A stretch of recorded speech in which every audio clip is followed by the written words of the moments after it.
John ஜெபராஜ பத்தி இப்படி தப்பு தப்பா ஃபேக் நியூஸ் எல்லாம் பரப்புறியே, நீ எல்லாம் ஒரு பொம்பளை தானா? ஏய், நீ எல்லாம் தெரிஞ்ச மாதிரி பேசக்கூடாது. நீ பெரிய ஒழுக்கு தப்பான வார்த்தை இருக்கு மாதிரி பேசுற. ஃபர்ஸ்ட் நீ உன் புருஷனுக்கு ஒழுக்கமா இருக்கியா? எல்லாம் பார்த்த மாதிரி பேசுறிய. எவ்வளவு அமௌண்ட் வாங்கின? கண்டிப்பா உன்னை ஆண்டவர் தண்டிப்பாரு. உனக்கெல்லாம் ரொம்ப கொடுமையான சாவு வரும். இந்த மாதிரி இல்லைங்க, ஏகப்பட்ட கமெண்ட்ஸ் எனக்கு. நான் இன்னும் படிச்சுட்டே போனேன்னு வச்சுக்கோங்களேன், ஒரு 500 கமெண்ட்ஸ் நம்ம கிட்ட இருக்கு.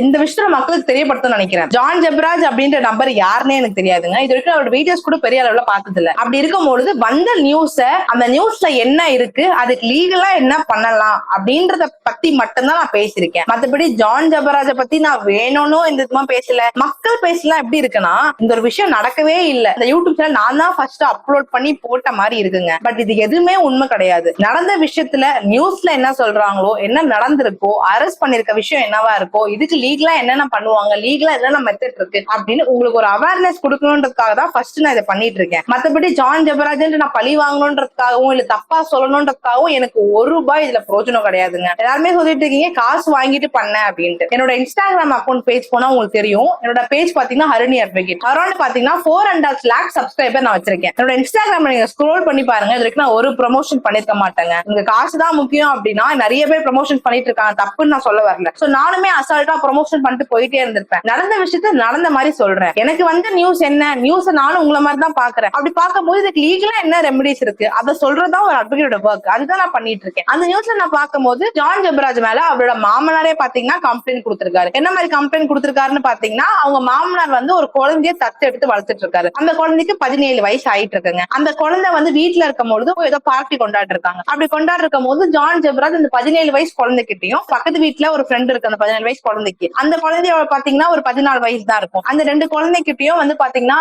பாலியல் வன்கொடுமை பண்ணிருக்காரு அப்படின்ற ஒரு விஷயம் வந்து நியூஸ்ல வந்துச்சு. சோ நான் பார்த்தேன் லீகலா இப்படி பண்ணிட்டு இருக்காங்க அப்படின்ட்டு. அவங்க மாமனார் வந்து கம்ப்ளைண்ட் கொடுக்குறாரு. போலீஸ் அந்த 2 குழந்தைகிட்டையும் விசாரிக்கிறாங்க. அப்ப அந்த 2 குழந்தையும் உண்மையா ஆமா இது நடந்திருக்கு அப்படின்னு சொல்றாங்க. சோ ஜான் ஜெபராஜ் மேல எஃப்ஐஆர் ரெஜிஸ்டர் ஆகுது. அவரை தேடணும் அப்படின்றதுக்காக அவர் போலீஸ் கூட்டமே தேடிட்டு இருக்காங்க. அவர் அப்ஸ்காண்ட் ஆயிட்டார், எங்க இருக்காருன்னே தெரியலன்னு ஃபர்ஸ்ட் ஒரு விஷயம் வந்துச்சு. அதுக்கப்புறம் அவர் மூணாறுல மறைமுகமா மறைஞ்சிருக்காரு அப்படின்ற விஷயம். அதுக்கப்புறம் போலீஸ் அவரை பிடிக்கவும் செஞ்சுட்டாங்க. இப்படி போயிட்டு இருக்கும் போது ஜான் ஜெபராஜோட ஃபேமிலியில இருக்க இன்னொருத்தர் பெனட் அப்படின்ட்டு, அந்த பெனட்டும் வந்து போக்சோ ஆக்ட் கீழே ஏதோ அஃபென்ஸ் பண்ணிருக்காரு அப்படின்னு சொல்லிட்டு அவரையும் அரெஸ்ட் பண்றாங்க. இதுக்கு மேல பாத்தீங்கன்னா கோர்ட்டு தான் வந்து இவர் மேல தப்பு இருக்கா இல்லையா, இல்ல மக்கள் எல்லாருமே சொல்ற மாதிரி அவங்க மாமனார் வந்து வேணும்னே விஷயம் பண்றாரு அப்படின்னா அது கோர்ட் தான் டிசைட் பண்ணும். நான் இந்த இடத்துல அவரோட மாமனார் கிட்டயும் சப்போர்ட் பண்ணல, ஜான் ஜெபராஜ் பத்தியும் சப்போர்ட் பண்ணல. நடந்த நியூஸ் என்னன்றத மட்டும் தான் நான் சொல்லிட்டு இருக்கேன். இதுக்கப்புறம் லீகலா பாக்குறீங்க அப்படின்னும் போது ஜான் ஜெபராஜ் உண்மையாவே வந்து இந்த விஷயம் பண்ணிருக்காரு போக்சோ ஆக்ட் கீழ அப்படின்னு பாத்தீங்கன்னா கண்டிப்பா அவருக்கு வந்து 5 ஆண்டுகள் மேலே சிறை தண்டனை கிடைக்கிறதுக்கு ஏகப்பட்ட வாய்ப்புகள் இருக்கு. ஒரு மக்கள் நீங்க நினைக்கிற மாதிரி அவர் பண்ணல அப்படின்னும் போது கண்டிப்பா அவர் சிறை தண்டனை எதுவுமே அனுபவிக்க மாட்டாரு,